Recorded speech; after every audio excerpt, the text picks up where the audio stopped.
What's up, everybody? Welcome to episode 19 of Procedurally Generated. My name is Chris Weber. I am here with John Carson. Hi. Hi. Hi, Chris. This is the Hello. first time you've gotten to see my face when Hi. when I doing know. this intro. Yes. I was actually nervous once we started. I I was like, wait, he can actually see me. Yeah, we're playing around with Zencaster. We're not recording our video yet, but we are playing around with actually just having us on camera and being able to see each other. We've never done this before, so yes, this is my first time seeing John Carson. What? Yeah, so handsome devil. He disagrees. I wish I could say the same, Chris. Sad. Chris, you know I love seeing you. It's true. What was I gonna say? I think you said it. Did it hurt, Chris, when you fell from heaven? No takes these backsies. I don't. Do you know what you're gonna say? Did I? No. Okay. Yes, you did. Sorry. Anyways, maybe the camera's a bad choice. Maybe one day we'll do a video form of this at some point. Maybe we'll figure out a way to live stream it. Who knows? That would also be cool. That would be a lot of fun.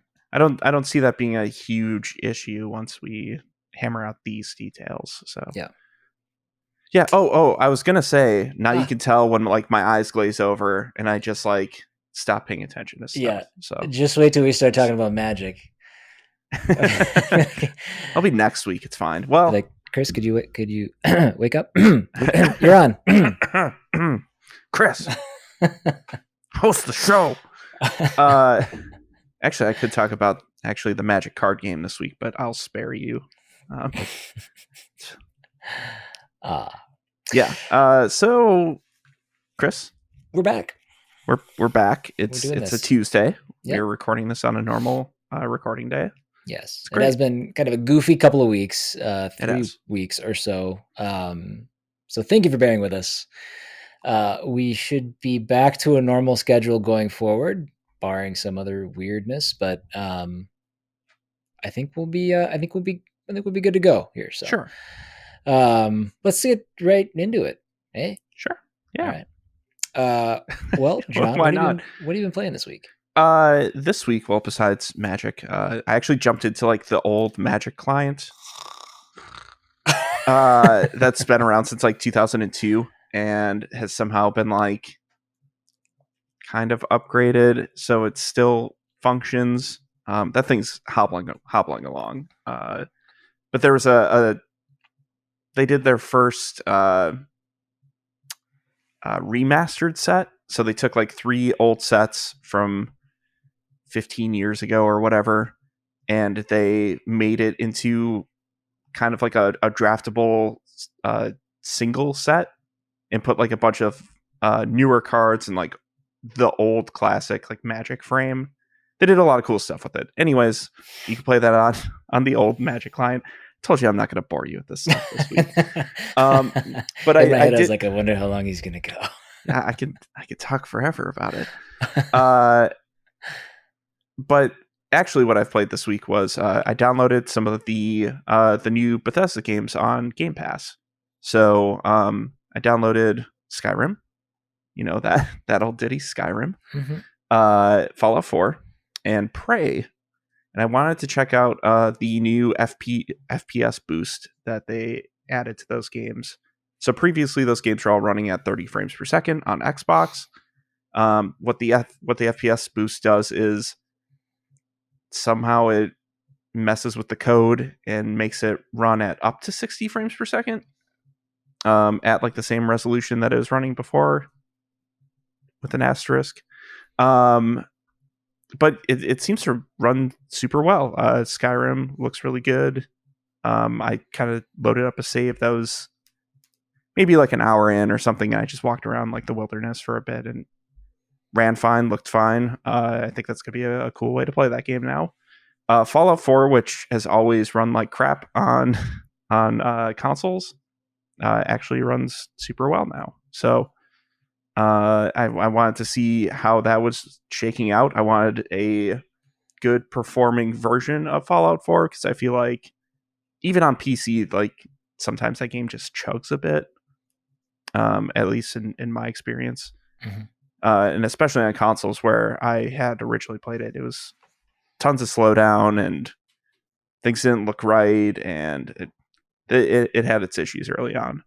Did you have access Prey, to the mods and everything for? Because that was a big deal. You do now. You do now. Okay. Yes. With Fallout 4, I think. It's either with Fallout 4 or Fallout 76. They actually dropped the resolution down to 1080p instead of like 1440p or 4K or whatever they were running it at, to get it running fine at 60 or close to 60. There is a little bit of slowdown still. It's not going to be a perfect transition yet. But I think the promise is there for other developers to start utilizing this. So if they're running their game at 30 frames per second and it could easily run at 60 on the hardware, they could probably talk with Microsoft to get this stuff implemented. Okay. Chris, have you ever played Prey? Not the original, but the arcane Prey. I played a little bit of it. I did not care for it much at all. I loved the original, and I was super behind what Prey 2 was originally announced as. Sure. And then when Prey came out, I was pretty disappointed. I think I was alone in that, though. I think not alone, but I think I was in the minority. A lot of people, I think, really enjoyed that game. Well, I think like in people's minds, Prey was supposed to be two different things, and then they gave you like a third thing. Very different. And so way different. So I was watching like the Digital Foundry explanation of like everything that's going on with the FPS boost, and they were going over, I want to say it was like Skyrim and it's Dishonored and Prey. And when they started talking about Prey, they're like, oh, it's kind of like a BioShock, more so than what Prey used to be. I never really thought about that with Prey. I'd never played it, but I've seen a bunch of footage of it, read reviews of it, but like it never really clicked with me like until I jumped in that like it is very much a BioShock. Mm-hmm. Like you go into whatever the facility is. It's a world that you assume one thing and it turns out to be something more devious, and you're exploring that world and getting powers, and I don't know, it just has like a very BioShock feel to it. I think like atmosphere and environment, yes. I had a really hard time just getting behind the creature design. I thought it was just kind of, the mimics are not interesting. A little weird.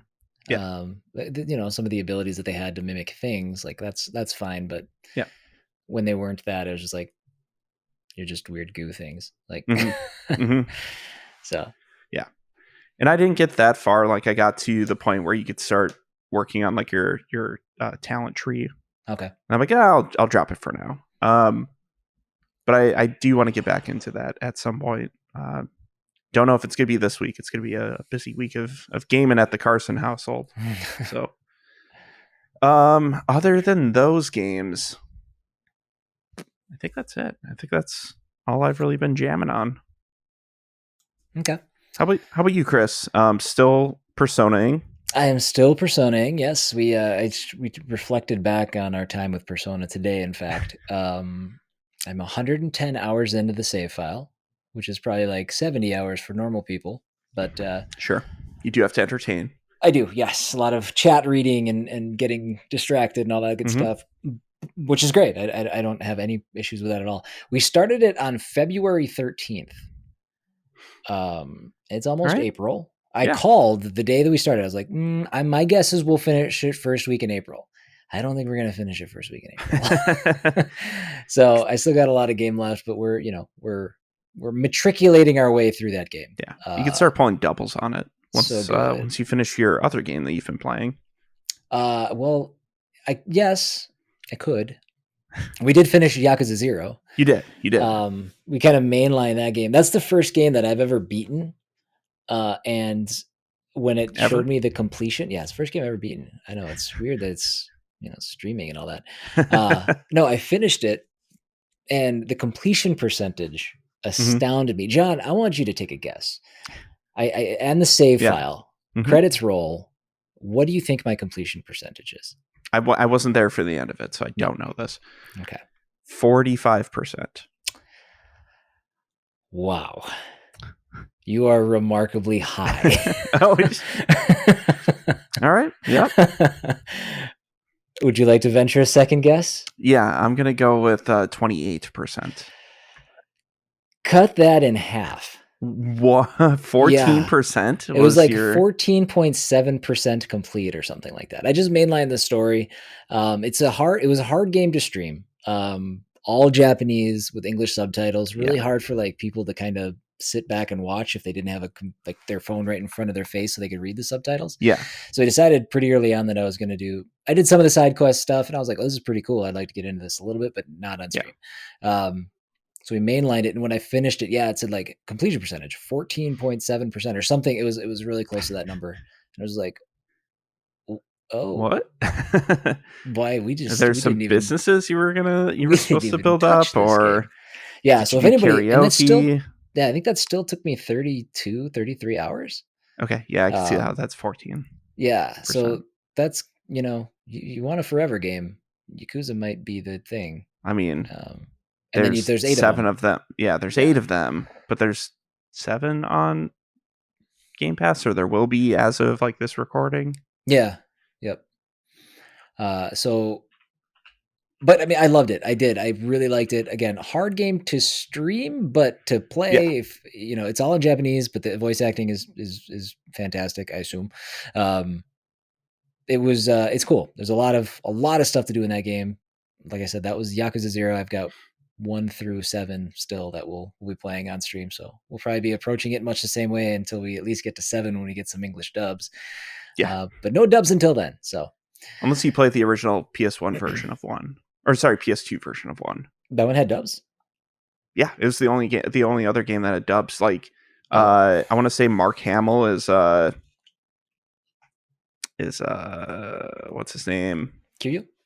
No, other dude. Majima. Yeah. Interesting. So yes. Kiwami doesn't have? No, Kiwami is it's killing like it's a remake, but I think there's enough remade that it's be hard to record all that stuff. Yeah, because I think they re-recorded a lot of dialogue. So there's a crazy lot of. In fact, the way that I initially approached the game might have been the reason we didn't record last week, because I ended up reading over the top of all of the voice acting the first day and realized just how much that was, and kind of like was maybe starting to get sick, and it was just like it pushed me over. So, but we finished Yakuza, and then last week we finished. You ready for this? Mega Man 1. Oh, that's right. Yeah. Yep. How was that? How was it? It was great. That's the first Mega Man I've ever beaten. And you know what? I was inspired to add Mega Man to the list because we covered Mega Man X. So it wasn't Mega Man X, but we're gonna, all of the Mega Mans are now on my list. Good. So excellent. Yeah, we'll at some point we'll get back to another Mega Man game. For like the originals, it was like 3 was my starting point. Okay. So that's where they add like a slide to it. I think that's the big innovation with 3. 2 is just a lot cleaner of a game. Yeah. A lot of people are like 2 as like their favorite. That's what I've heard. People said like they were proud of me for being what is some people think is the hardest Mega Man game, and I was like, cool. I mean, it provided some clippable moments, some things to flesh out my shiny new TikTok. So, that's right. Yeah, that's right. You're Gen Z now. That's right. I had to fit in with all the youngsters. So, and then we yesterday started a game called Blasphemous, which is super cool. It looks awesome. I've only heard good things about it. Yeah. So. When I heard about this game back in the day, I was like, back in the day, it was 2019 when it released. I thought it looked cool, but I didn't know if it was going to be necessarily up my alley. But I've become more into side scrollers, and the pixel art in that game is fabulous. It looks beautiful. Amazing. Animation's great. Yeah, so we've taken out I think the first 4 bosses in the game. It's kind of a cross up between Dark Souls, Castlevania. It's a Metroidvania, but really it's edgy. It's dark, and it's got some super unique like visuals. Yeah, it's something. It's kind of it's one of those games that I think about when I'm not playing it. So that's nice. a big deal. That's awesome. But that's all we got going on right now. We got some exciting stuff coming up next week, which actually the next time we record, I will be into that, and it'll be fun. Monster Hunter? You're gonna get into Monster Hunter? Not Monster Hunter. I'm sorry, Monster Hunter Rise? No, still wrong. Still wrong. Oh, okay. Yes. No, it's actually it's kind of it'll be a fun callback to one of the first games that I ever streamed on my channel, from beginning to end. So Rocket League. That's the little tease. It's not Rocket League. I did see that you were playing some of that this weekend, though. I did. Yeah, I got in and played with some of the community members. Good. It's a good time. I saw you online playing that. I'm like, good for him. Yeah, good for him. Nice to see him getting back in. So, but that's all I've got kind of going on. Mm-hmm. So, cool. Well, if you guys are enjoying the show, if you guys are enjoying what we're talking about, or what we're about to talk about, or what we've talked about in the past, then please leave us a 5-star review on Apple Podcasts. That would mean the world to us. Always trying to find new listeners, find new ears, new people to bring into the community, and engage. So that would be a big help. Also, just tell people about the show. Share it on Twitter. Share it on Facebook. Do share it on wherever you can share things. Message boards, Reddits. What else is there? Tumblrs. Tumblrs, TikToks. TikToks. Yeah, I should remember that one. Parlor? No, don't share it on Parlor. Okay. That's fair. You're on Parlor. You don't MySpace. MySpace. There we go. Justin.tv. Nico. You're completely out of my wheelhouse. Text your grandma. I don't know. She might be into games. Farmersonly.com. Farmers Only. Christian Mingle.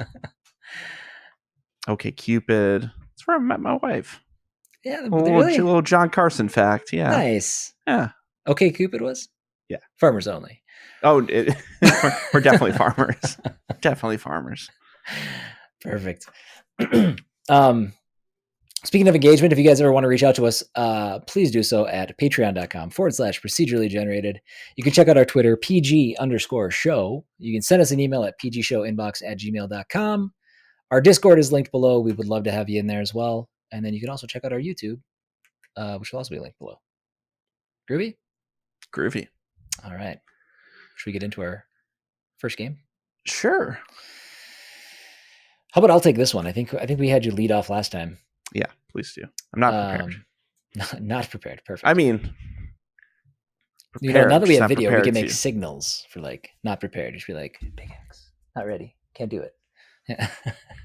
John, is something wrong with your neck? Why do you keep on like doing a chopping motion to it? All right. So our first game, developed by Join.'s GmbH and Ocean Media LLC. Me? Yeah, sure. Also published by Join.'s What does GmbH mean? I've seen that a couple times. Good meat burger hype. Good meat burger hype. Thank you. God, it's been bothering me for a long time. Now I know. We have a first-person puzzle hidden objects game released in 2015 for the Macintosh Nintendo 3DS. I spelled that wrong, and it didn't fix.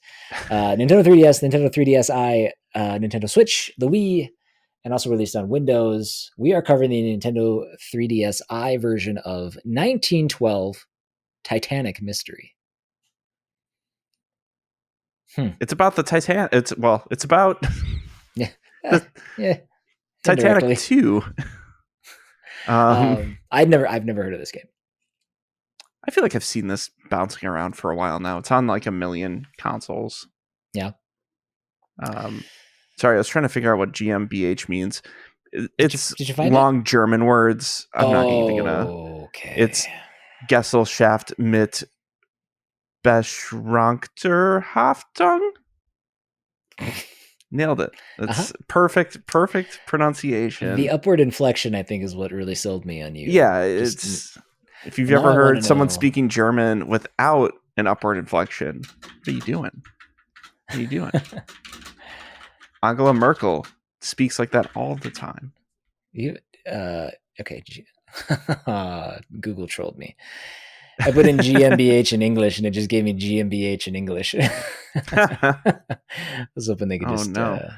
Anyways, while you look that up, 1912 Titanic Mystery is a hidden object game with adventure elements, where what you're tasked to do is find hidden objects in images of parts of the ship of the Titanic II.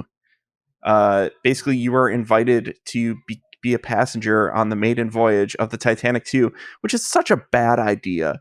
Do not make a new ship and name it the Titanic II, because bad things are going to happen. Might as well just drive that straight through the Bermuda Triangle. Yeah.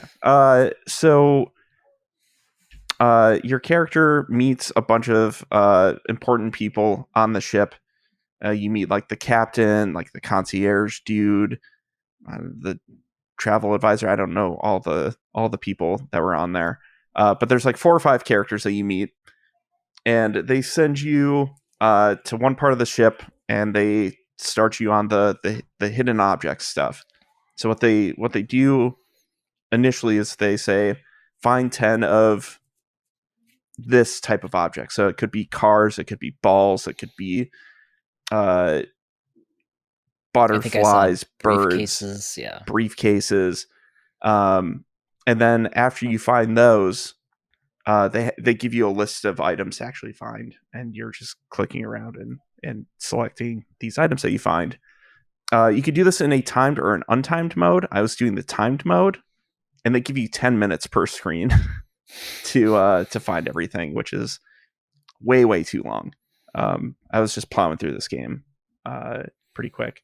So is there not a story though? There is. So as when you go to this first room and you find all the objects, they teach you about these bonus puzzles where you find like 3 or 4 objects in the room that are pieces of something, and like the first thing is like tweezers. So you find like 3 pieces of these tweezers, you put them together, and there's a thing in the room that you have to drag the tweezers to. And what that is a puzzle of like a ripped up note, and then you have to like put that note back together, and it tells you that, hey, guess what? There's a bomb on the Titanic II, and you have to figure out who planted it. And so as you're going from like screen to screen, from room to room, and like doing these like the same exact tasks. So you do 10 of a type of object, then you do a list, and then you do like the bonus puzzle. After each of those levels, you'll get a diary entry. The diary entries are the story of, I believe, a woman who was on the original Titanic. A fictional person, not Rose. Yep, it's Rose, and you're Jack. It's like about like the relationship between her and someone else, and there's some story going on in there. But like every time that you finish one of the main screens, they give you a new part of this diary, and also sometimes you get a letter from the bomber, and the bomber's just like taunting you the whole time, saying that it's somebody that you've met already. So they kind of like, each time you get a note from the bomber, it's like, well, I could be the captain. Like, of course, he would be able to get everywhere in the ship. So why wouldn't I be the captain? Like, what? Like, who else could I be? And then like every time you get a note, it's like, oh, I could be the concierge person, or I could be Susan, or whatever. And you're kind of trying to piece together who the bomber is and like trying to shut down the bomb, but there's like no actual there's no tension.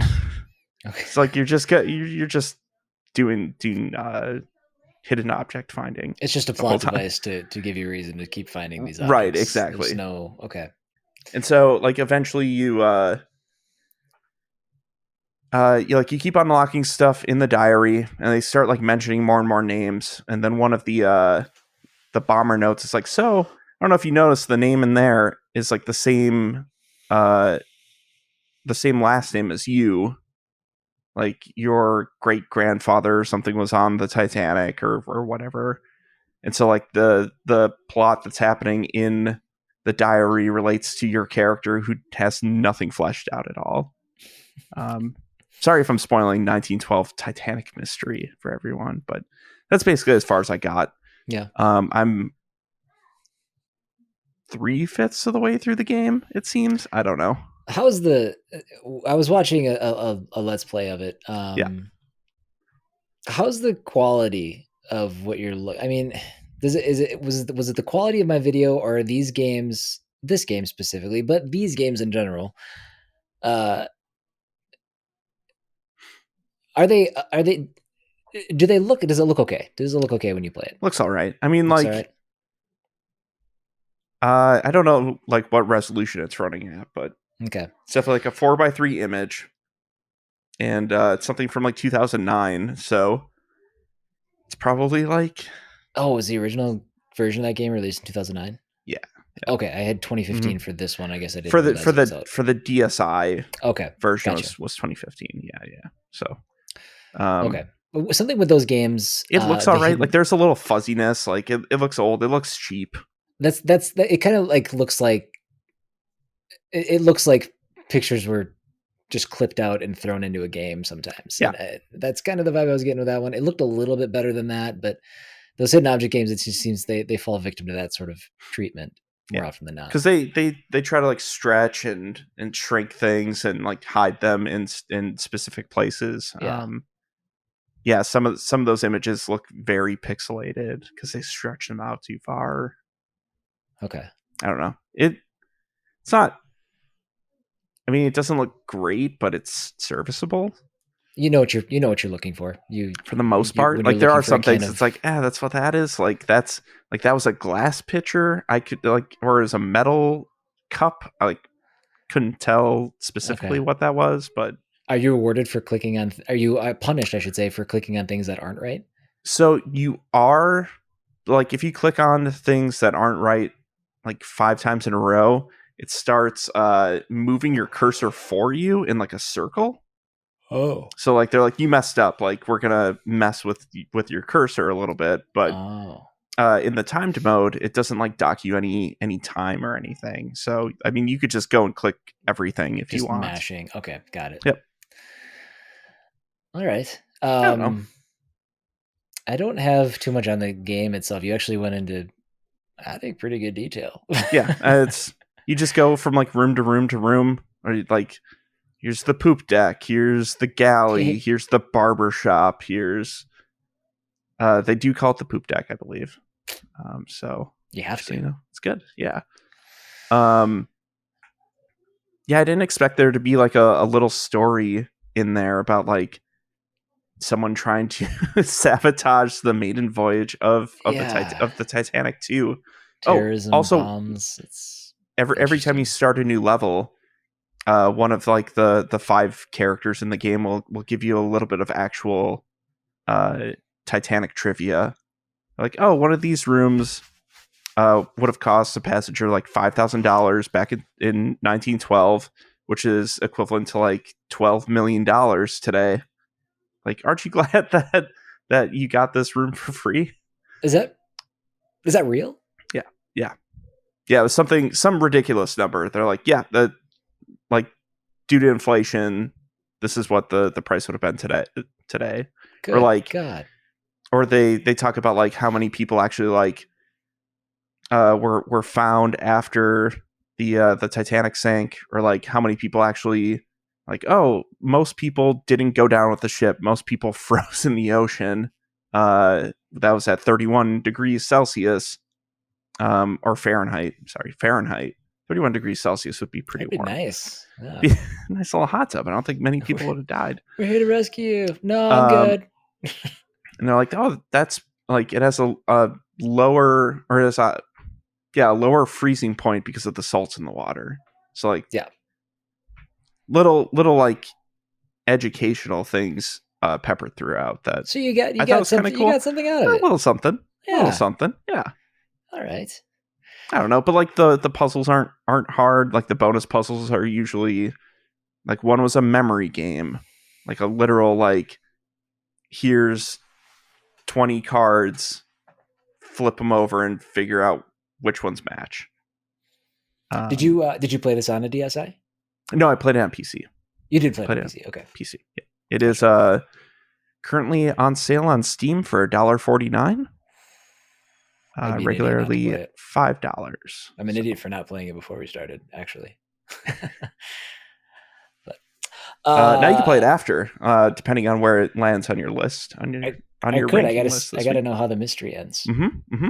So, what should we get into the developer? Talk a little bit about sure, a little bit about them.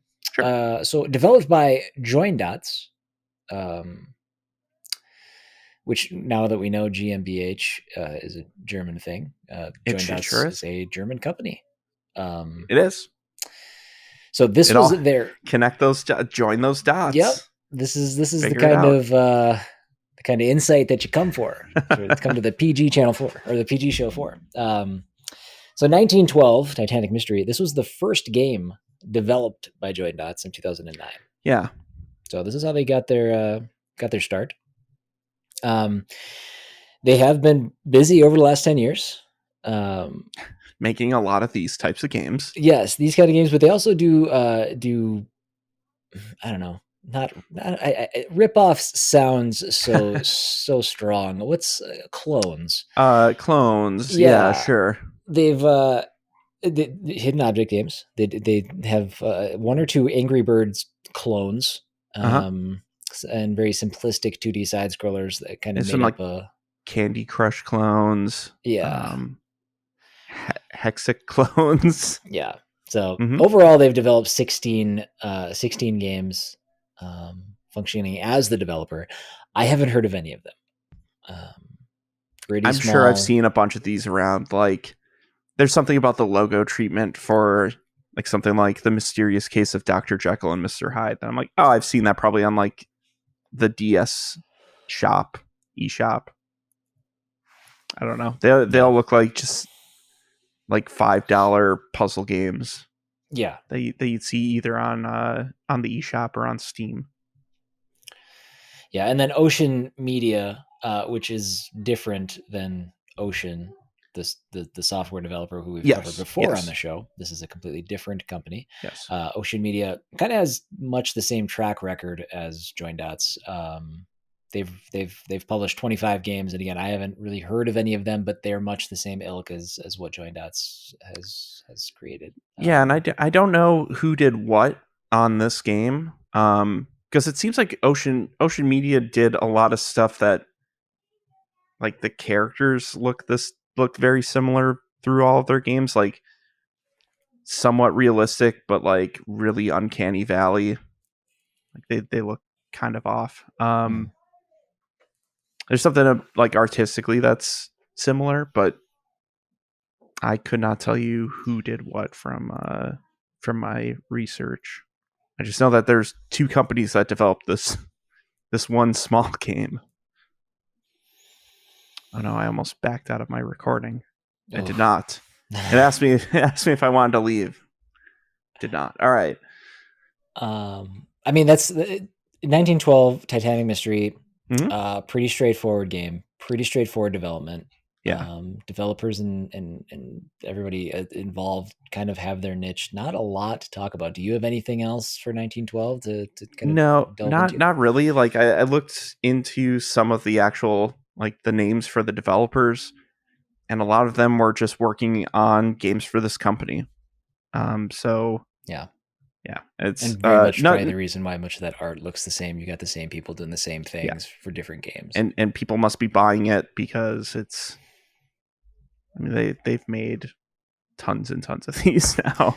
So yeah, and actually, I would have actually thought that there would have been more as part of their resume in the last 10, 12 years.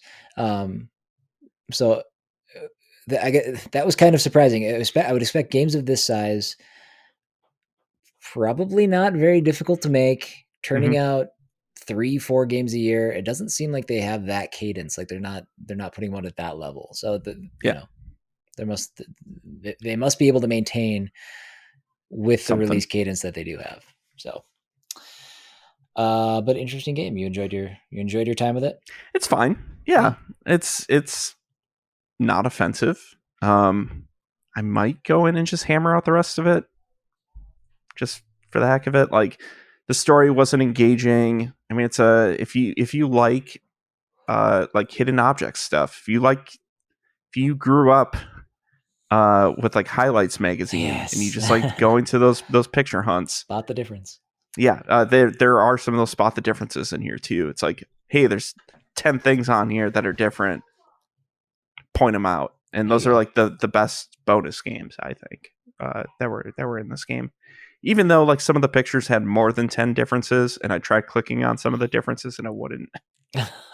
it was not recognizing it, which was a little bit weird, but yeah, it's fine. And for like, I don't mind that I paid like $1.50 for it. It's okay. Also, my wife came in and she asked me how the research was going, and I'm like, playing this picture hunt game. She's like, I want to be doing that. Do you want to switch places? So it has its appeal. I don't think it's bad. I don't think it's that good. It's fine. It is what it is. Like, you know what you're getting into. Just knowing it's a hidden object game. So yeah. Nice. 1912, which is not when this takes place. That was the original Titanic. Yeah. Right? Because this is so this game takes place in 2012. This takes place, yes, 2012. Okay. It is 100 years after the Titanic sank. That someone had the balls to make a Titanic II and claim that it's still unsinkable.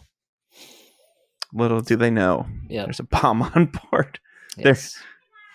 There's an iceberg within the ship. Such a strange direction to take it, but now next week, watch, John will finish the game. He'd be like, "It's the best video game story, the greatest thing I've ever experienced." Listen, when Celine Dion starts kicking in, you just know.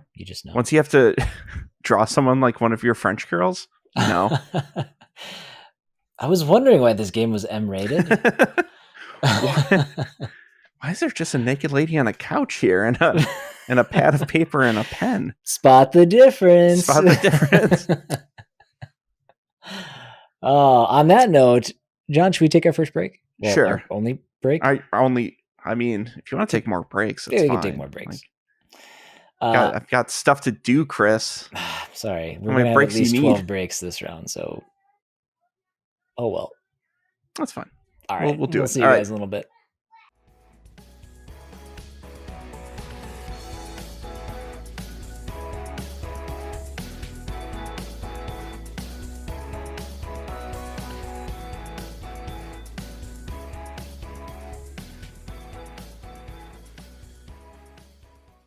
Welcome back.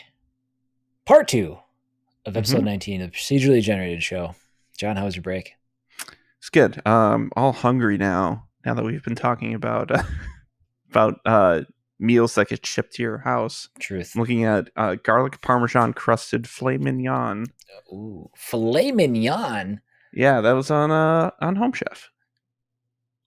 Good. I just went to their website and it's right there. Really? We stick to the $8.99 meals. All right, we don't dabble with the $15, $16.99 meals. It could be just like garbage meat.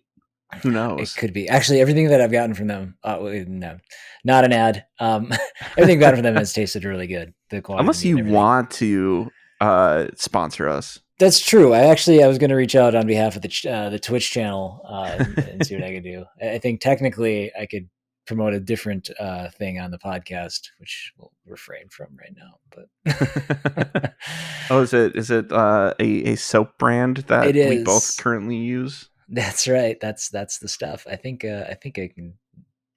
I put Procedurally Generated down there as one of the things that I do. So no, it's fine. You can mention it if you want. Maybe she gets it. Yeah, Dr. Squatch. Yeah, makes you smell delicious.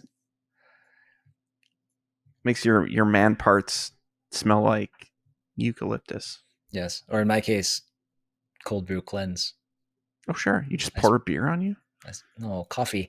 Oh, coffees. Excuse me. I haven't gotten to the grapefruit IPA yet. Uh-huh. Anywho, rather than talking about what my man parts smell like, let's get This is a family show, Chris. It's a family show. You said it. You went down that path. Listen, let's not point fingers here. Yeah, I wish you'd stop talking about my man parts. Do you want to introduce HR? Do you want to introduce Who's our HR rep? I think it's me. It's all fine. Oh no. Yeah.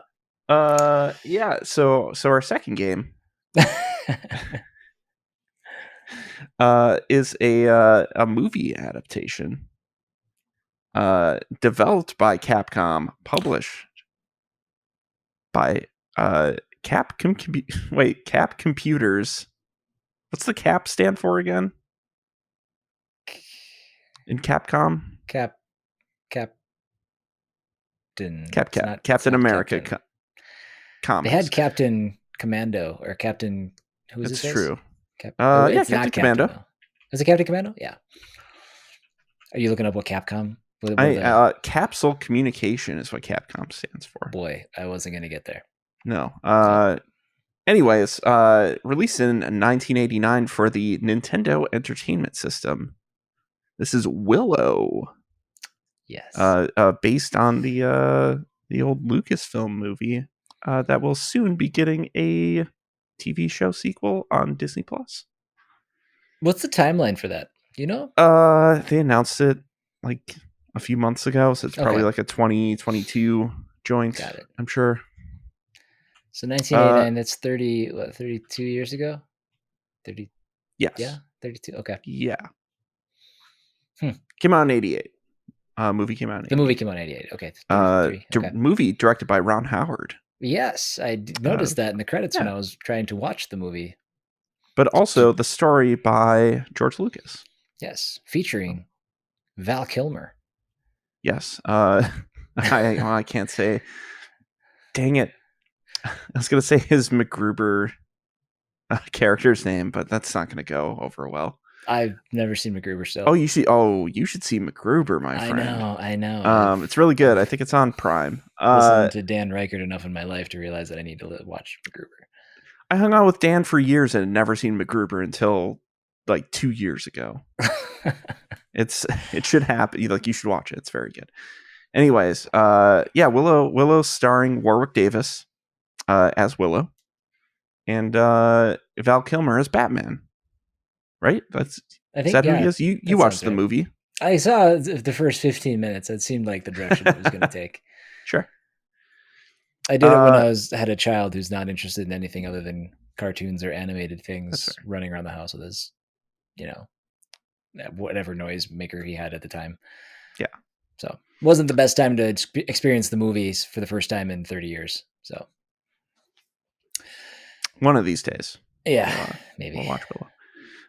So Willow, the movie, is about a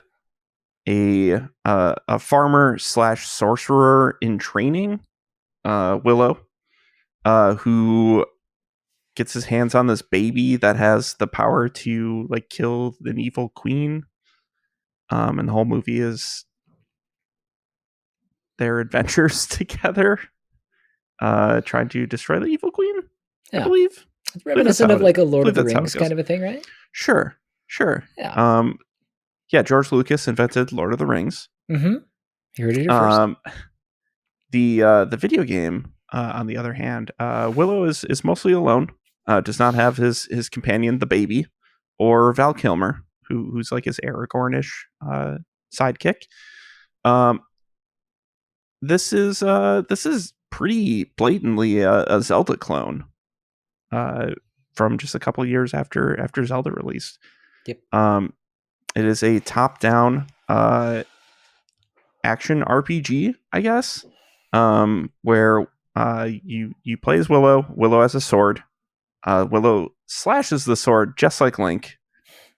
Has a shield and has magic. And you gather different items, different swords, different shields as you play the game. There are different magic abilities as well. You do have like an HP and an MP gauge. It's more of just a numerical counter.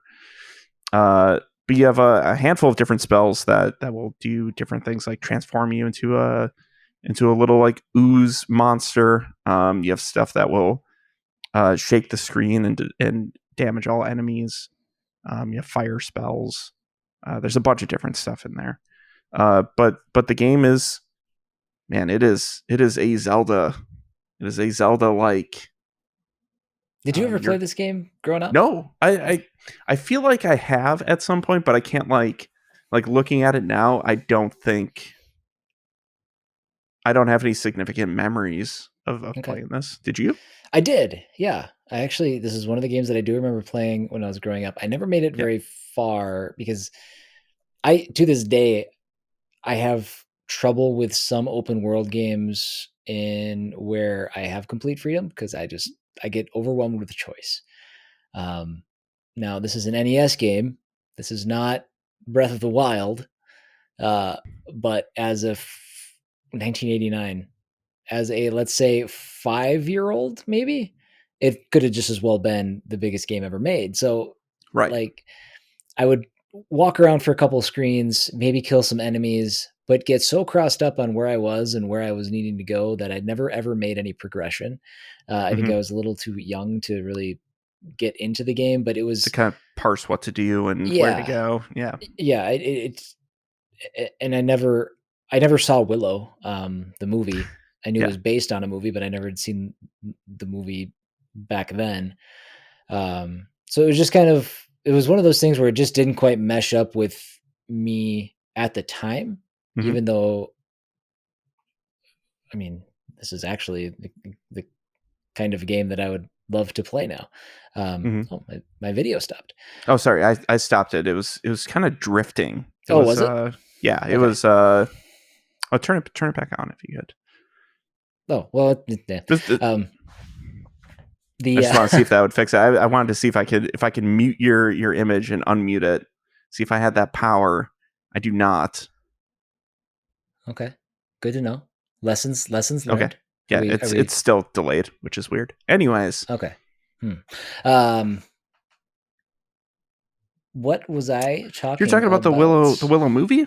You'd never seen it? I had never seen it, so I couldn't make I didn't really have the connection to Willow in the first place. This is actually and this is not a knock against Willow versus Zelda either, because Zelda was not a game that I really cared for when I was really young either. Yeah, I just had a hard time playing that kind of game. It's tough. It's a hard game. Probably the reason why I like Zelda 2 more, because I knew I could get into the side-scrolling things, and it felt more normal than what an open world game was at that time.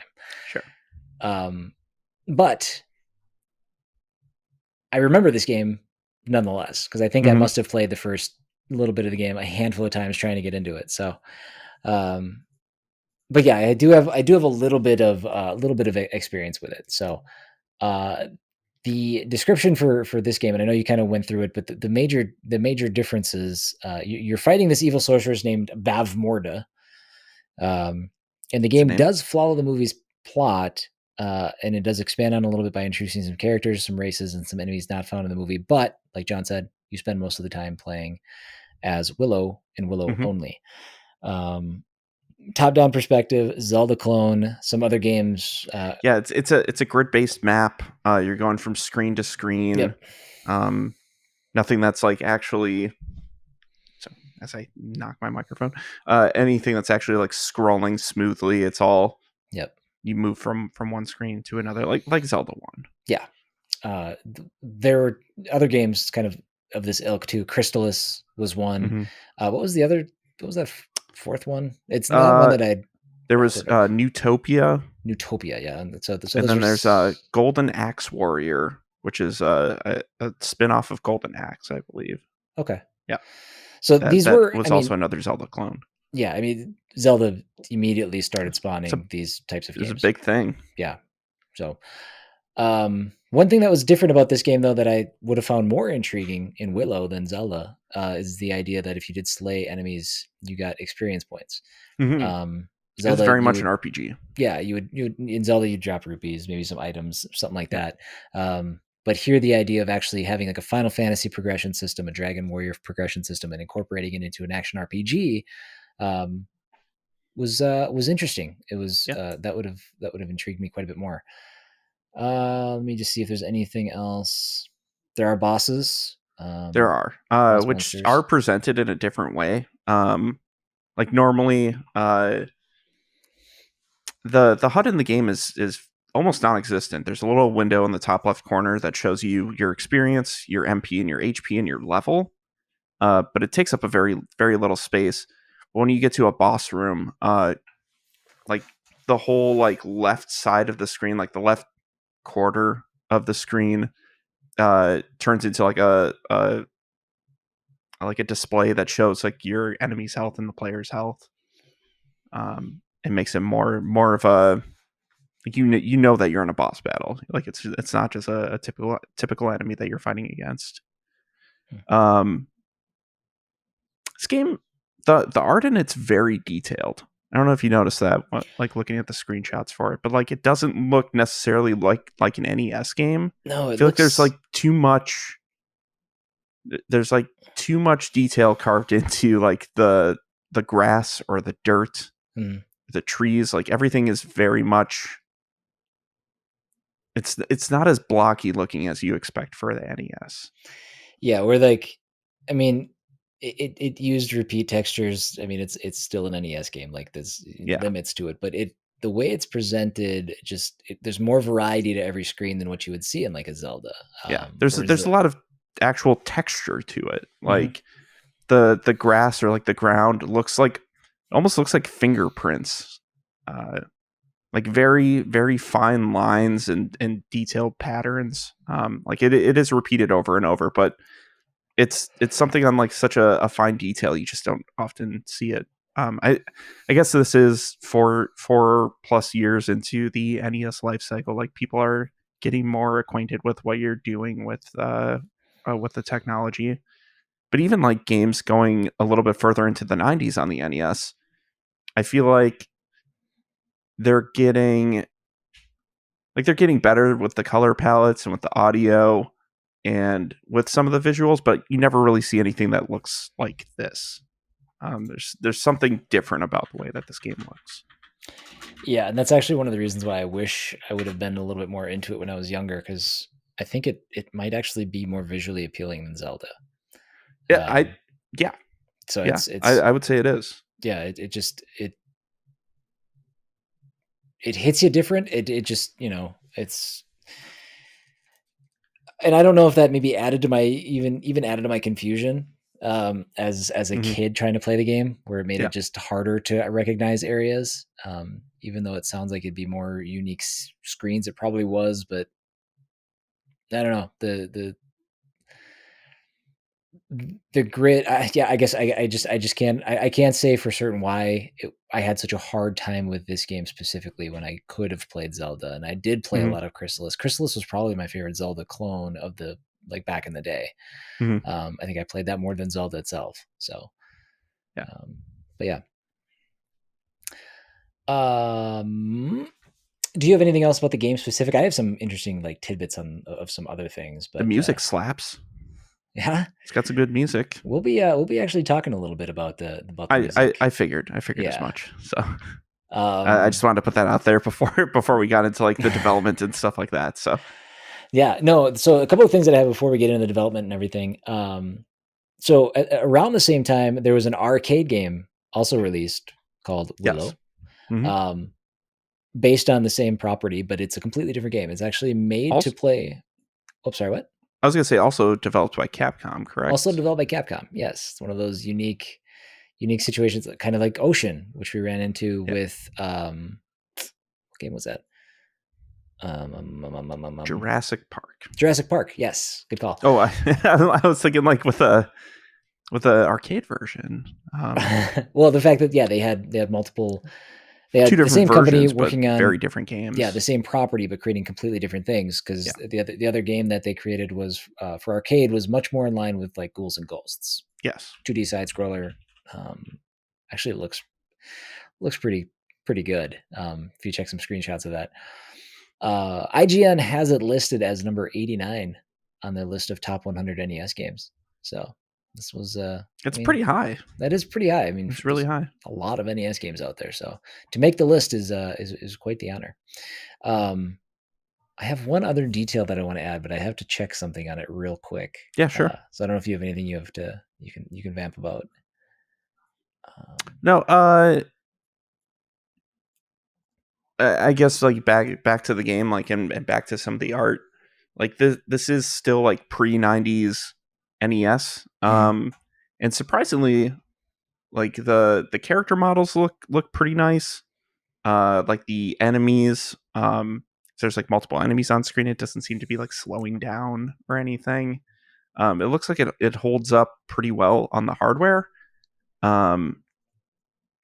Yeah, it's like Capcom was doing some wild stuff on the NES. They had that hardware figured out, I think, pretty much top to bottom. Yeah. I mean, all the work that they did with Mega Man games or with DuckTales or any of the other Disney properties. Yeah, they kind of mastered that platform in audio and visual. I need to get my cat to stop chewing on this box quick, so I'll let you Perfect. I'll continue take with what you were going to say. Yeah, and this is kind of it literally has nothing to do with. So you might even argue that it has nothing to do with the game, but one Shinji Mikami, who responsible for like the Resident Evil series, has gone on to Tango Gameworks to do The Evil Within. Prolific video game director, just very talented individual. When he joined Capcom, there's a story that I found. When he joined Capcom in 1990, he was given a free copy of Willow. Yeah, as a reward for joining the company. Everyone got one. Everyone got a copy of Willow when they joined Capcom at the time. That's really funny. It was just funny to see that recollection. Like I said, barely has anything to do with anything, but no, it's a really good anecdote, though. I like to think that Shinji Mikami would not be where he is today if he didn't get that free Willow when he joined Capcom. But that's really all I have about the game, I guess, the game proper. Same. Doesn't look like there's any... Well, I mean, there are dungeons, there are bosses, but it's not as, like, cut and dry as, like, Zelda was. It seems to have a pretty big world to explore. Tons of enemies, tons of magic spells. And maybe that's why this doesn't go down as, like, as memorable as a Zelda. Because it maybe didn't have that specific, like, these are the dungeons, these are the items that you get from each dungeon that will help you move forward with everything else that you're doing. Yeah.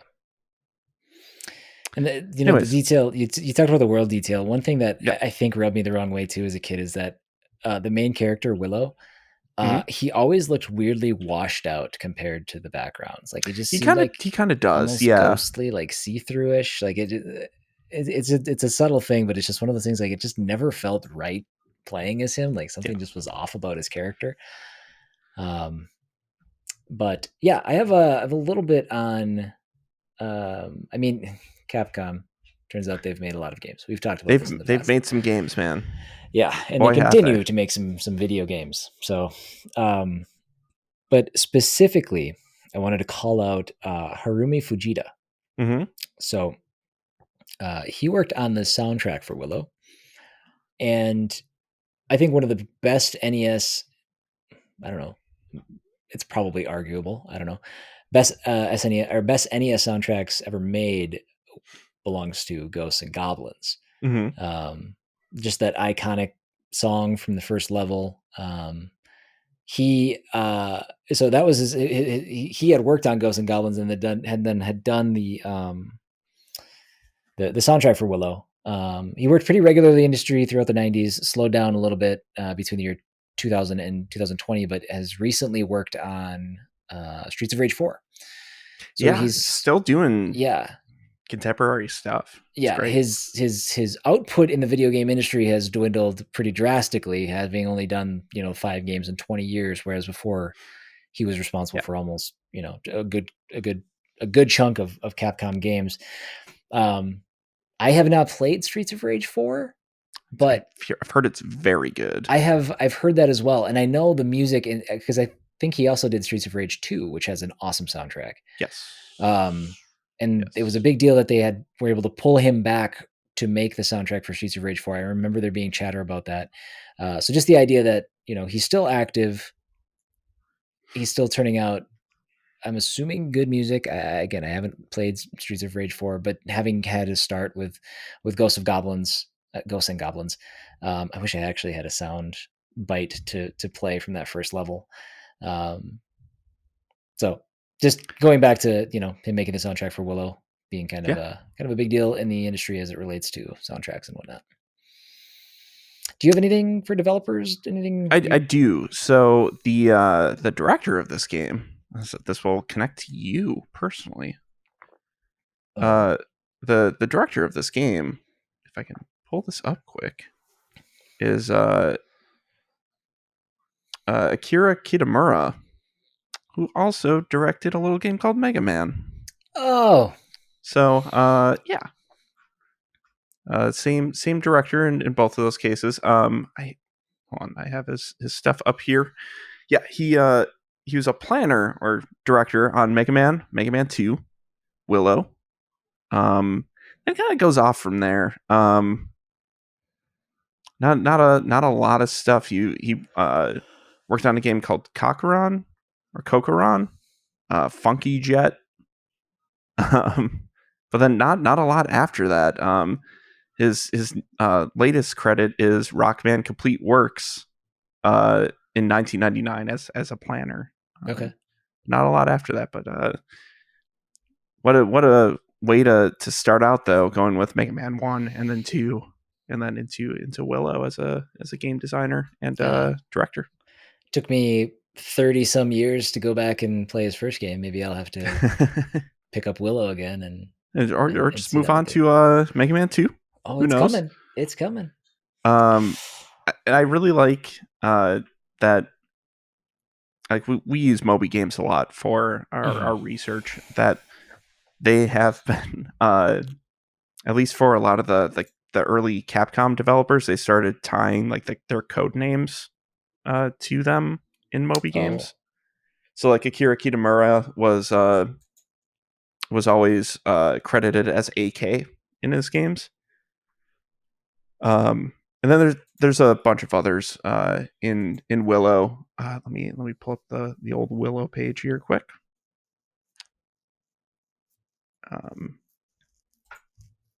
So Harumi Fujita was always in there as Harumi. There's for the monster design in this game, there's Hironori Matsumura, who is known as Fishman.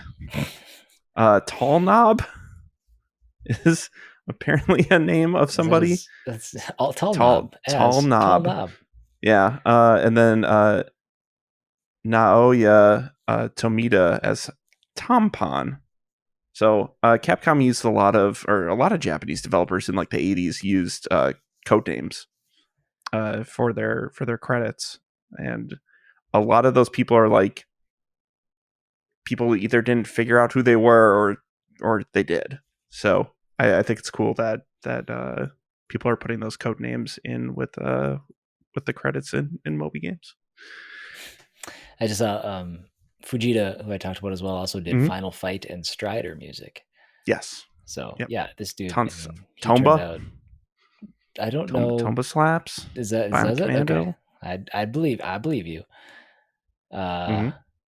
So yeah, I mean it's he's very, very good at what he does still to this day. Still does. That's all I've got for Willow. Yeah. Seems all right. Always Seems fun like getting a game that I have a little bit of nostalgia for. Seeing the screenshots, I was like, yeah. I think I have more nostalgia for that box art than anything. I know I've definitely seen that box art around. Yeah, seems neat. Oh, by the way, just to let you guys know too, if you jump into the Discord, we've got some box art, we've got front and back, we got some media, we got some screenshots, we got some commercials if they're applicable. Not all of them have commercials just posted. We got some gameplay, all that good stuff. Willow specific. I found the manuals in there. We got a magazine advertisement, the list of the top 100 NES games on IGN. So all kinds of good stuff. Jump in there, take a look.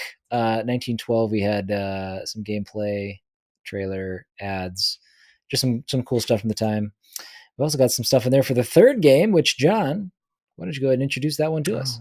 Oh my gosh. Give me 1 second here. Sorry, I caught you off guard. Yeah. So our third game this week, and we're going back to that powerhouse known as the ZX Spectrum. This game was released in 1986 on so many consoles. I can pull this up. It was released on the Atari 8-bit, the Atari ST, the Commodore 16, the Commodore 64, the Plus 4. I don't know what that is. I don't think that's on our list. Anyways, the MSX, the ZX Spectrum, developed by Mr. Chip Software, published by Gremlin Graphics Software Limited. Our third and final game this week is Trailblazer. Chris, did you ever play Trailblazer? I don't think when you were younger. Ever did. I definitely didn't play it for the ZX Spectrum. No, I feel like I played a version of it for like PC. I feel like if I did play it, I might have played it on the Commodore 64. We had a Commodore 64 growing up, and had a whole bunch of games. I don't know if Trailblazer was one of them. I saw some screenshots and I got this weird like familiarity, but I couldn't place it.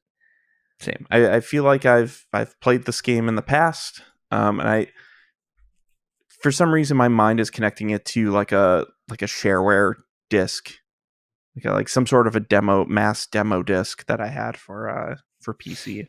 Okay. But what Trailblazer is you are a ball, and you are going fast down a track. It's almost like a racing game, a little bit. I would more equate it to an endless runner that we would see nowadays. But you are, how would you describe the camera position? It's like you're behind a car, like a racing game, like a jumping flash, World Runner, 3D World Runner. Sure, kind of where you have the scrolling world, and the camera's behind. It would be behind your back if you were playing 3D World Runner. In this case, you're a ball, and you're just you're directing only forward, and you're moving yourself left and right on the same path. You're avoiding obstacles. Yep. That's 3D World Runner. I don't know why I'm saying that. Trailblazer, you're avoiding. I guess there's obstacles. There's holes. You're avoiding holes in the floor. Everything is like a grid-based track that you're on, so there's going to be missing pieces in it.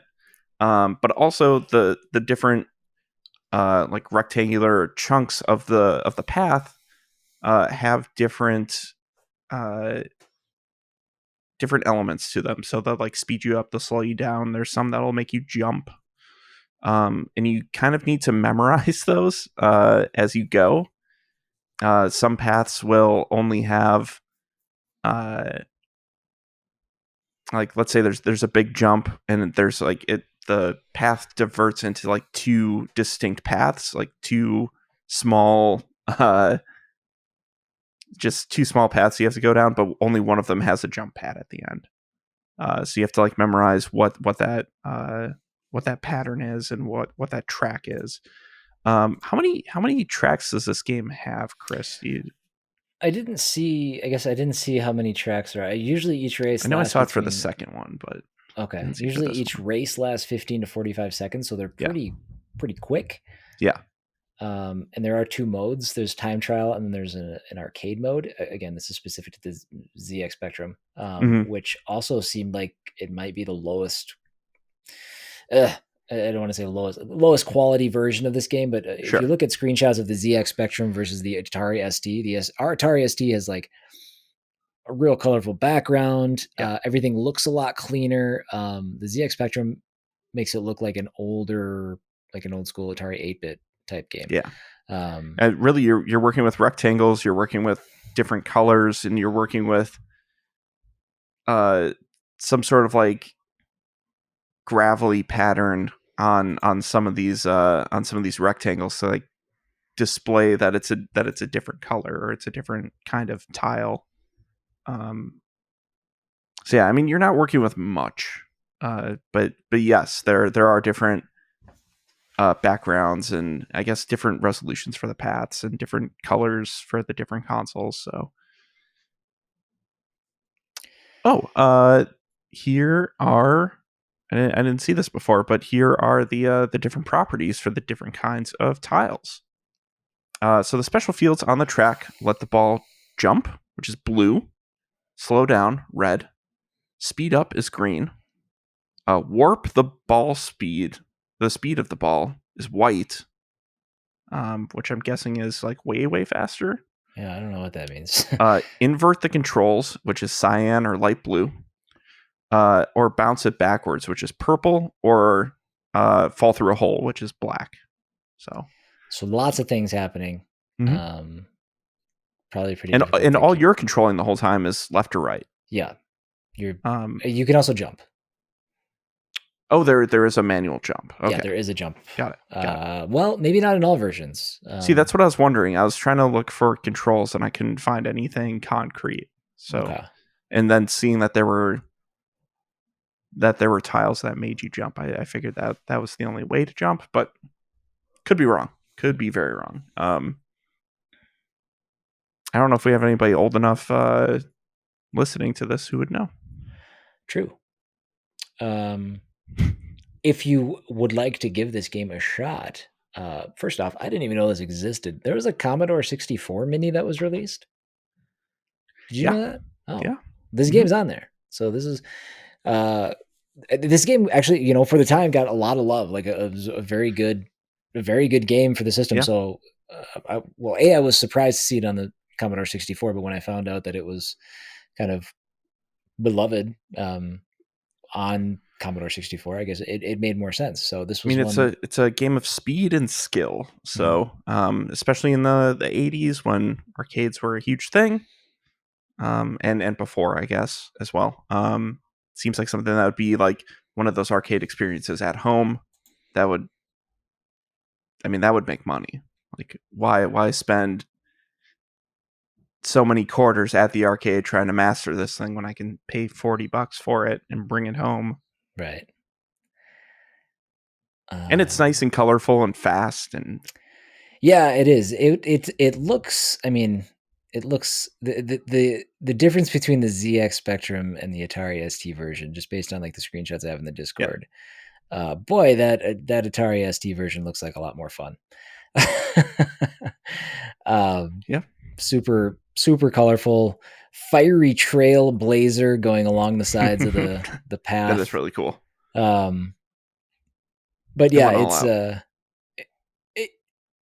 I could see how it could be kind of an entertaining game. I'm trying to think of games that might be similar to it now, and that's kind of where I thought of 3D World Runner, Load Runner. Load Runner's one as well that would have come after. Just that forward-facing perspective, avoid the obstacles. Yeah. In fact, I even played a little something like it. What the hell was that game? It was in Yakuza 0. It was in the arcade. I don't remember, but I could Oh, so it's like I could move up into the side. Yeah. Can't remember what it is, but it even like Space Harrier. That's actually really that might be it. Well, that's one like you have like a jetpack and you're shooting stuff. Right. The only difference there is instead of going left right, you can go left, right, up, and down, and I think you also shoot in that one. But yeah, an interesting game. I'd be curious to see if there's like records for speed runs and stuff like that. I'm sure people that got good at this could absolutely fly through. Oh, totally. Once you master like all the courses, if you memorize everything, I could see that being a pretty easy task. Trailblazer, originally made by one guy. Original game designed by Sean Southern. Sean Southern is one of the creators of Mr. Chip Software. Also not currently, but like later known as Magnetic Fields. They changed the name in 1988, I believe. I have 1989. Okay. But you and I always seem to be off by 1 year on everything Yeah, that we I don't know. research. So between the year of 1988 and Wikipedia is 1989. telling me. Yeah, who knows? Mr. Chip developer credits on 44 games from 1983, starting with Pac-Mania, to their final game, Mobile One Rally Championship in 1999. Lots of racing games, Yes. lots of fast games, including Trailblazer and its sequel, Cosmic Causeway Trailblazer 2, which was released the year after, which is pretty similar but also very different looking. Whereas this is like a pretty thin path that you're dealing with. Trailblazer 2 gives you like, it almost looks like the bonus worlds from Sonic 3, where it's like you have like the whole landscape that you see in front of you. It's all like tiles. Oh yeah. You're just moving forward. But also they add like the same visual in the sky as well. You know, that weird, like, I don't know. It almost looks like those it's like the targeting system in Star Wars and like the X-Wings. Oh, like the got like a grid on the top and the bottom. Yeah. Okay. Yeah. Kind of parallax. Something that people like to do. I guess. I don't. Well, we'll just say we'll say it with confidence. It's the parallax that you're talking about. Sure. Nobody look that up or question Sure. it. It's 100% right. So that's they specialize in racing games over the years. Dabbled in some other genres, but none of the games that I saw of theirs really jumped out at me. Yeah, same.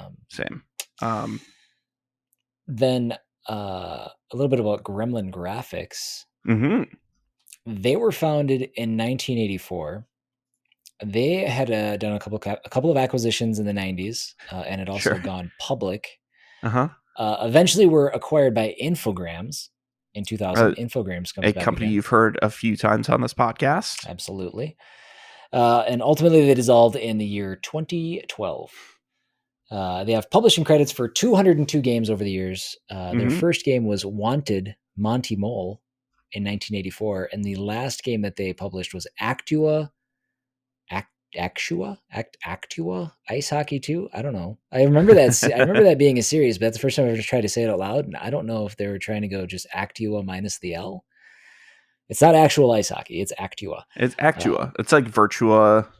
Yeah. Actua. Gross. Like that was the thing to do around that time. I guess so. Actua. It was a PlayStation 2. And Windows game, so you were Actua. Actua. Actua playing it. Yeah. That was in 1999. So they should really rethink that. I think they should go back to the drawing board on Actua. Yeah. That was, and that's why they're no longer around. They're like, boy, that was a stupid name to choose. We really buried this company, didn't we? These guys had more notable games, at least in my spectrum. Body Harvest for N64. That's not a noticeable game for me. I don't know anything about it, but I know I've heard that name. It is? Okay. Project Body Harvest. Yeah, that was a game that took a while to develop on N64. Okay. Is it a fighting game? No, it's like a 3D.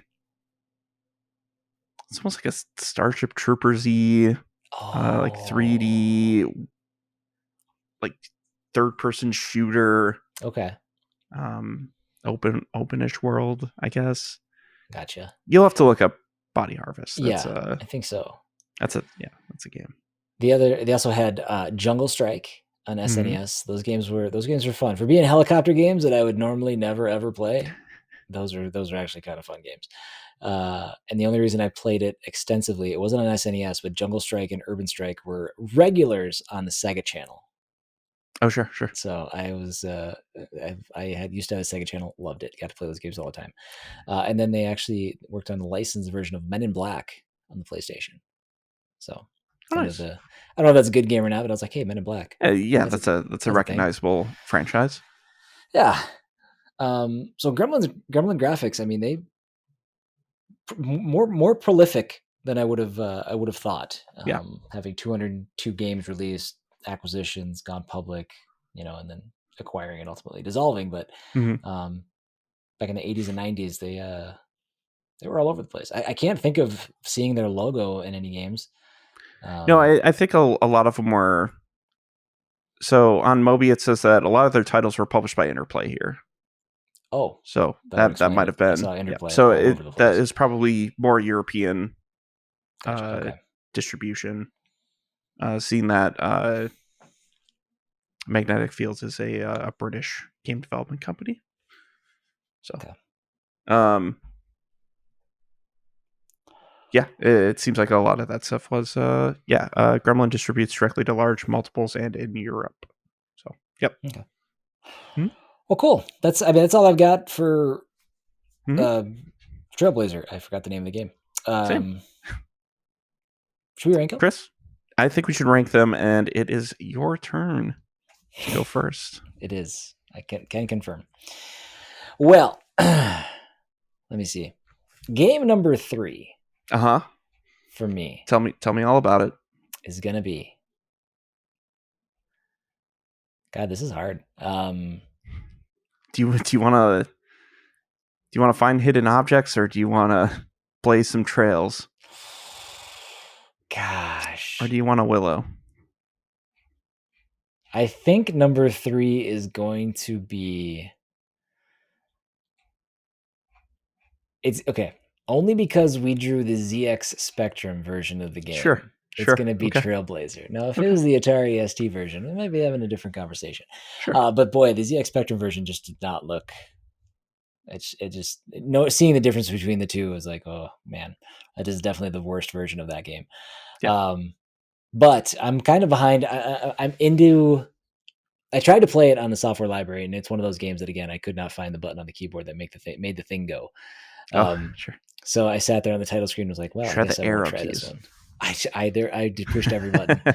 Spacebar brought up the leaderboard and then got rid of the leaderboard, and then brought up the leaderboard and then got rid of the leader. And I'm like, well, that's the only button that does anything, so I don't understand. Were you in the lead? Were you on the leaderboard? No, but I was about to be if I could find the button that made the thing go. Your fist is about to be through the leaderboard. Now nobody has a computer. No one can blaze trails. I think I like the idea of it. I got to see a Let's Play, and again, the ZX Spectrum version of this is not the way to go. But the Commodore, the Atari ST version, at least, I don't know about the other ones. The other ones did seem to have a little bit more going on than the ZX Spectrum version, but it looks like it looked like it'd be a good time. Like, maybe something to pick up for 10 minutes and see how far you can get, and maybe not try a second time. But yeah, I think Trailblazer is going to be my number 3 for the week. What do you got, John? Oh man, I think number 3 for me is going to be the game I've played the most out of these 3 so far, and that's going to be 1912, Titanic Mystery. It's a very basic hidden object game, which does sprinkle in some Titanic facts, and it does give you that little bit of a hit that you'd get from doing highlights magazine puzzles and picture finds and stuff like that. The story would not really keep my interest. I kept on, like, after the first couple of levels, I started just skipping stuff. I'm like, I don't think I really need to figure this out. I can read the diary later, and figure out what is going on back on the Titanic.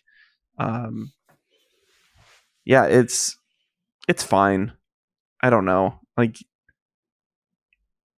I can't really think of any reason why I would want to play more. It's not all that challenging. There's no real punishment to messing up at all, even in like the harder timed version of the game. Yeah, I don't know. It's not super fun. I think it would just be my number 3 overall here.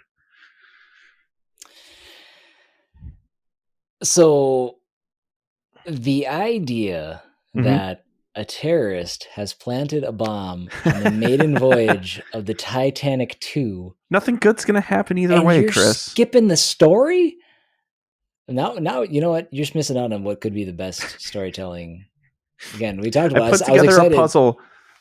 I was excited to come back next week, and you're going to be like, "This was the best thing I've ever played." And now I realize you're not even paying attention to the story.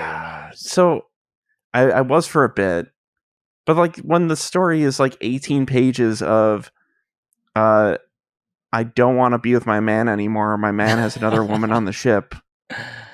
Kind of situation. Get in there. And like the introduction that there's a bomb on the ship is you putting together a ripped up note that has a big picture of a bomb, like a cartoon bomb with a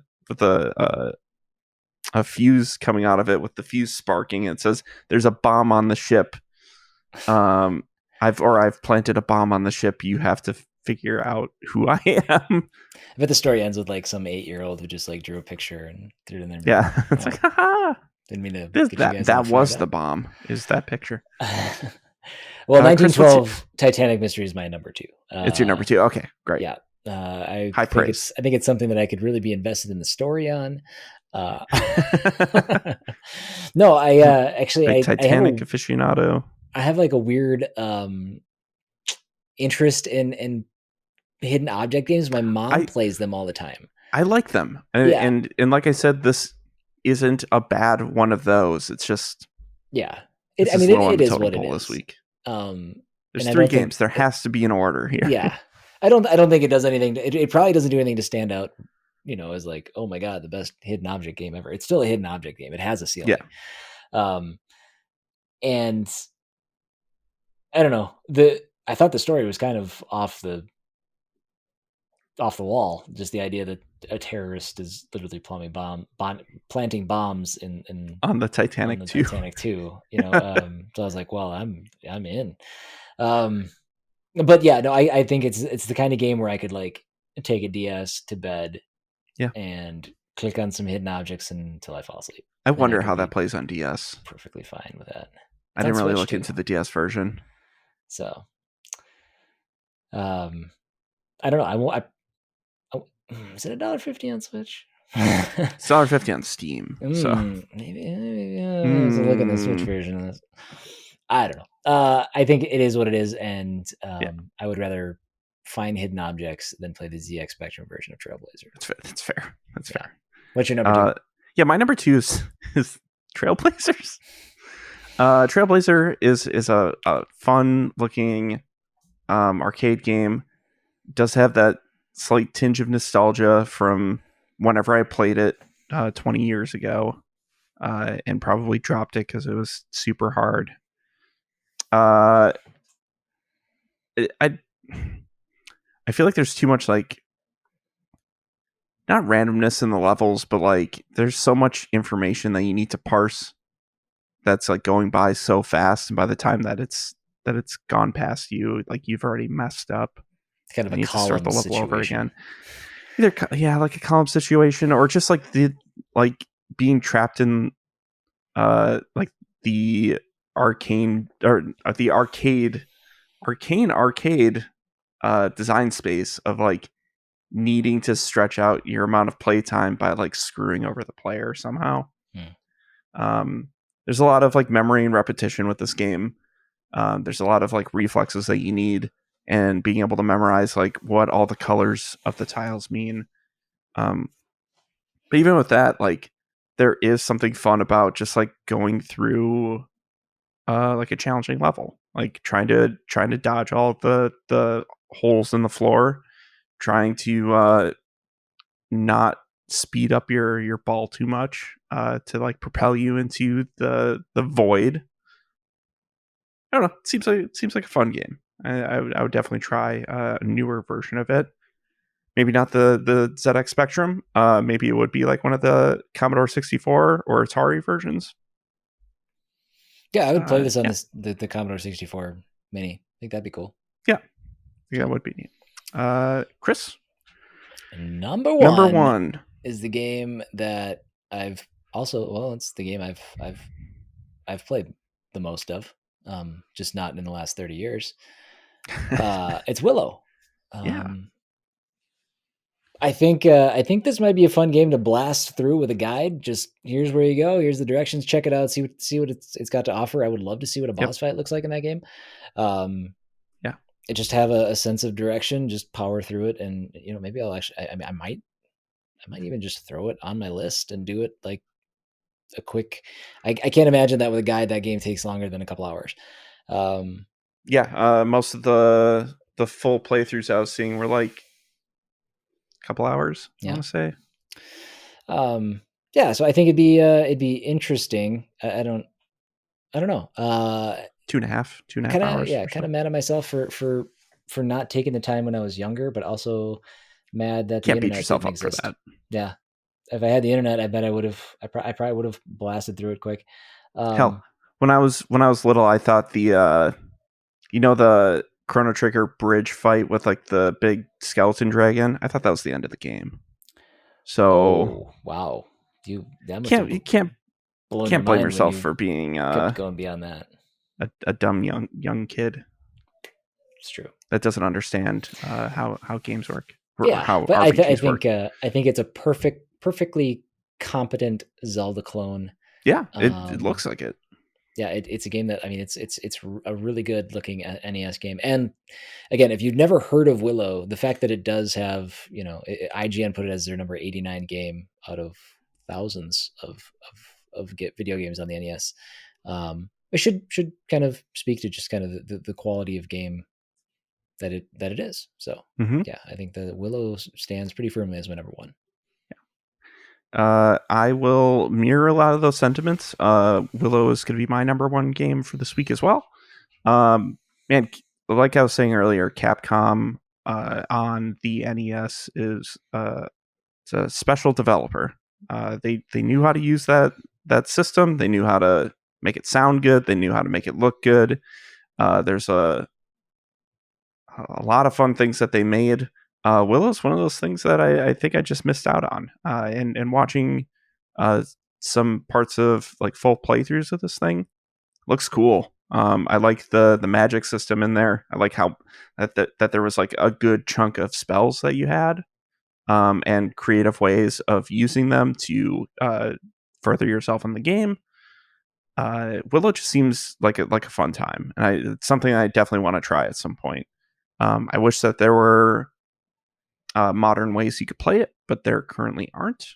Kind of have to have a ROM of it or have the cartridge these days to even play it. Yeah. Never showed up on like Virtual Console. Never showed up as like a remastered thing that Capcom did. Maybe with the new show coming out, maybe they'll re-up that stuff. Let's call up John Drake.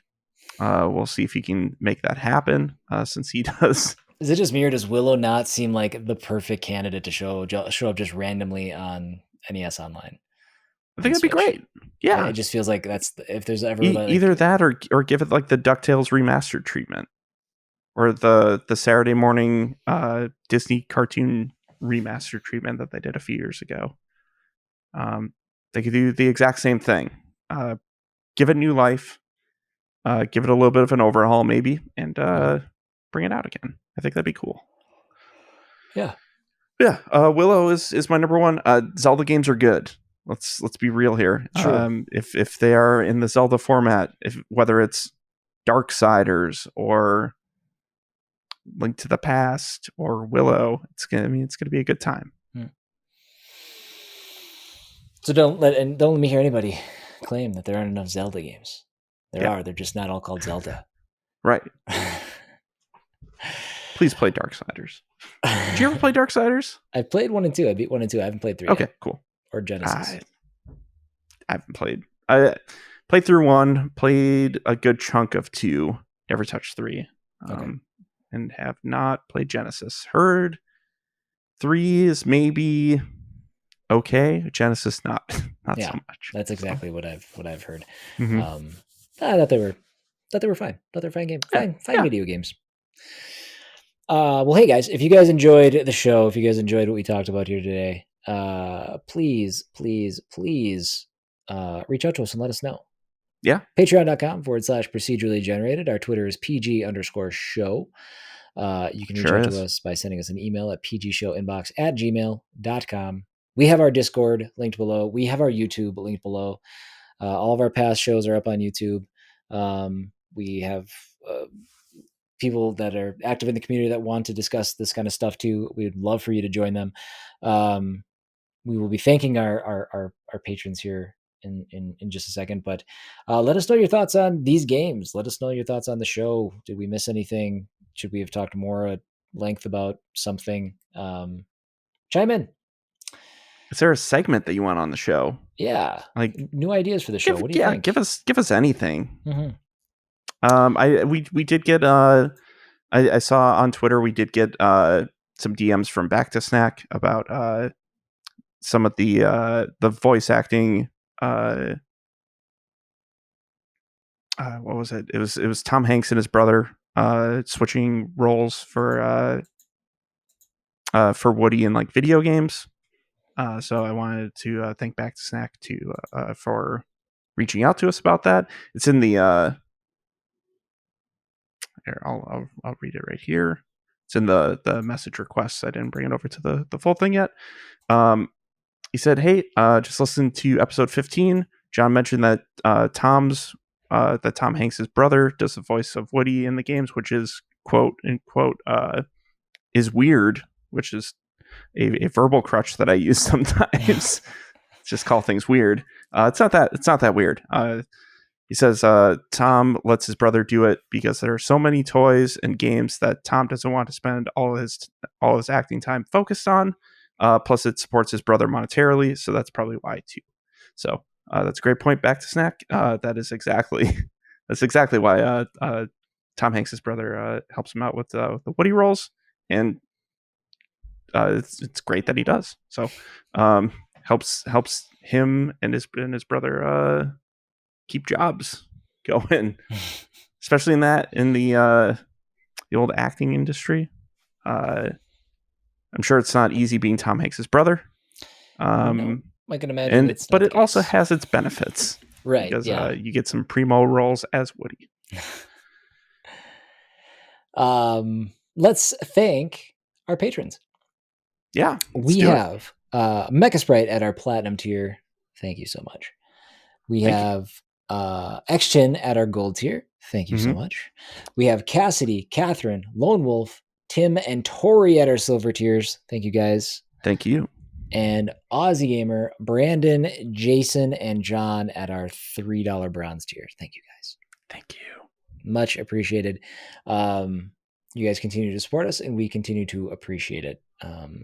It definitely means the world to us. We have to decide. We do have a little bit of money over the last couple of months that has been saved up that we should probably discuss at some point. Something to do with that. So when we throw it out the window. Yes, exactly. Yes, burn it. Let's go burn it. Shred it. It'll be fun. Let me light this cigar with your hard-earned money. No. But before we go, actually one thing I do want to know from the from our listeners, from our patrons, do you want to know next week's games ahead of time? It's something that Chris and I have talked about in the past, like whether we want to keep that secret as a surprise, or if you want to know what we're researching and want to research alongside us, and or at least so we can promote the next show more effectively, but if you just want to know those details ahead of time, please let us know either in our Discord or on Twitter. I think that might be I don't know. I just want to see what the public perception is of that. Yeah, maybe we'll throw a poll up or something on our Twitter, or have you guys chime in. We obviously are open to some suggestions, changing the flow of the show, changing some things like that. Whatever you guys think would work out better for you guys, let us know. We'd love to brainstorm up some new ideas as well. So my final ask, as is usual, head on over to Apple Podcasts if you're listening to it there. Leave us a 5-star review. Share the show with your friends. Anybody you think in your life might enjoy a show like this. We'd appreciate reaching some new listeners. And I'm sure they'd appreciate you telling them about this wicked awesome podcast. Yeah. So other than that, we don't have too much else. No, I certainly don't. I think we should. We're going to have some more games that we're playing this week. And next week looks like it's probably going to be a fun list of games too. So, absolutely. So, all right, guys. Well, hey, have a great week, and we will see you next time. Bye.